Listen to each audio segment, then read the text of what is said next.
You're in the military and you're getting stationed overseas. PCSing overseas or PCSing OCONUS outside of the continental United States, or just living overseas as an expat generally, can be a super fun experience. But there are some things that you do need to know to make sure that you're able to have the best possible time while you're overseas, and to also help you avoid getting snatched or locked up abroad. So let me give you some tips. What's up, everybody? I'm Ashley Noelle. Welcome if you're new here, or welcome back if you've already been here before. On this channel, we talk about military lifestyles, leadership tips, and tips for living and working abroad. So if any of those topics interest you, please make sure to hit those like and subscribe buttons down below.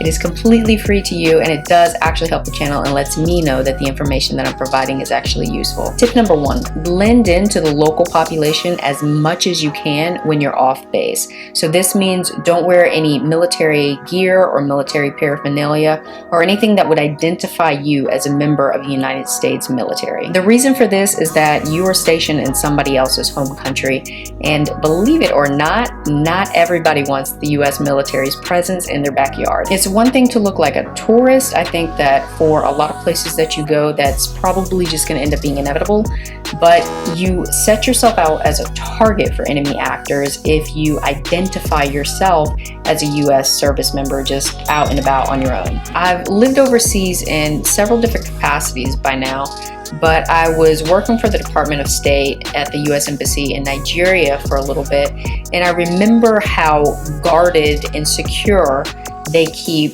the embassy personnel. And the reason for that is because if something happens to a US diplomat overseas, then that's going to be an international incident. Compare that to when I was a Peace Corps volunteer, and Peace Corps just sort of, flicks you off into some far off village and tells you to find a way or make a way. Or I've studied abroad a couple times too, in Jerusalem and Namibia, and even there, like with students, they're kind of just like, all right, stay safe, kids. Military personnel are perceived as somewhere in the middle.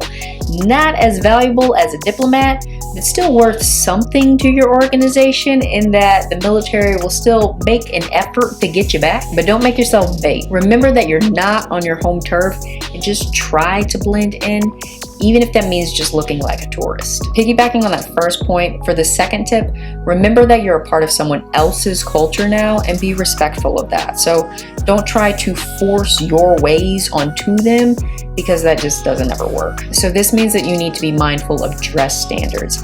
If it's a conservative culture, then you need to dress modestly, and this goes for men and women. For example, men, don't wear muscle tees, wear something with sleeves. And women, I know when a lot of American women get dropped into a more conservative culture than they're used to, and they're expected to dress more modestly than they're accustomed to. And by this, I don't mean that you have to fully cover, but maybe instead of wearing that thigh-length skirt, grab some pants. Or maybe instead of wearing that spaghetti strap top, grab something that has short sleeves. I know that a lot of women would want to buck at that and assert their own standards, but remember, you're not at home, and this is not your culture. One more thing about blending into the local culture that you're probably not going to want to hear from me is that you need to be aware of the country's LGBTQ laws, if such laws would apply to you. If you're going out into the local community with your partner and you're in a country that criminalizes homosexuality, you're going to want to keep that in mind. Unfortunately, not everyone around the world has evolved to see that the way you love is just as beautiful and valid as the way anybody else loves, but their laws are their laws, and that sucks. I'm sorry. But service members are not going to be exempt from following local laws. Tip number 3, don't get in trouble off base. I think this should go without saying, but it gets a little bit more serious when you're in the military and you're stationed overseas. The Department of State, through its embassies in each country where service members are assigned, will negotiate an agreement with the host nation called the Status of Forces Agreement, or the SOFA. Different countries may call it different things, but ultimately the function is going to be the same. Each country's SOFA is going to be different, so you want to get familiar with your host nation's SOFA when you're in country. But essentially, the SOFA breaks down who has jurisdiction over what, the US military or the host nation. One thing that's probably going to be a universal truth for all SOFAs is that US service members are going to be expected to obey local laws, But one thing that you probably want to be particularly concerned with is who is going to have criminal jurisdiction over you if you get in trouble off base. The JAGs, the military attorneys who are assigned to the installation's base legal office overseas, one of their main jobs is to accompany U.S. service members to their court appearances when they have to go to court in the local community off base. When service members are required to appear in local courts, they do so with the assistance of a local attorney because JAGs are not licensed to practice law in foreign countries, and sometimes they'll have to pay for those local attorneys themselves. But the JAG's role is to essentially observe the hearing to make sure that the service member is being afforded a fair trial. So the key takeaway here is that if you commit a crime off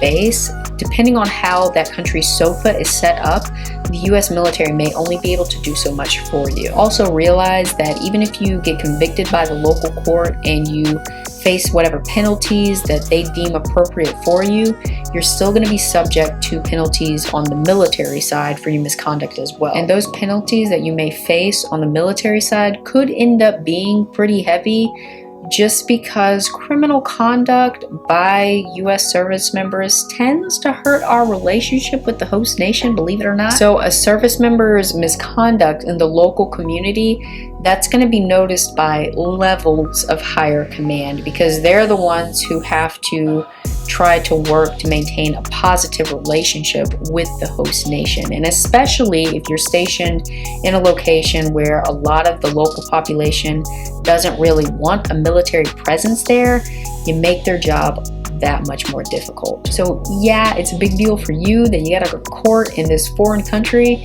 but the repercussions could affect everybody. Tip number 4, see as much of the country as you can. Usually ITT and outdoor recreation will have some really good trips if you're not comfortable venturing out on your own, or also oftentimes the prices that they offer for those trips are gonna be a lot better than what you would get if you were to try to go out and do it on your own. So make sure to check their schedules and see if they have anything that you like. For example, South Korea has some amazing hikes. They have a lot of good ski resorts. There are arts and cultural events going on all the time. You could find a marathon to run pretty much year round. So ITT and Outdoor Rec usually have access to all of those types of events, so check them out if you're interested. Also, you can try to learn the local language for wherever you go.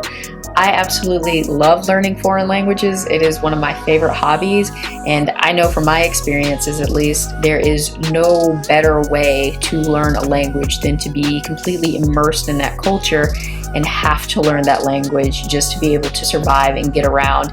It can be super challenging, but it's also really rewarding, and it can be very interesting to be able to speak with people that you otherwise wouldn't be able to speak to and get to learn their perspectives on things and their ideas about how things are done and how to make things better. And with that in mind, for tip number 5, do try to keep an open mind. Being able to experience a foreign culture and a completely different way of doing things by being immersed in that foreign culture and that lifestyle is a really unique experience that most Americans will never have a chance to know. So take full advantage of that and try to understand their way of doing things and their view of the world without bias or getting in your own way by thinking that your way is the right way or your way is the best way. I've made an entire video about the most important lesson that I've learned about immersing yourself into a foreign culture during my service as a Peace Corps volunteer in the Kyrgyz Republic. So click here to check out that video next. I do appreciate your time. I thank you for being here, and I'll see you.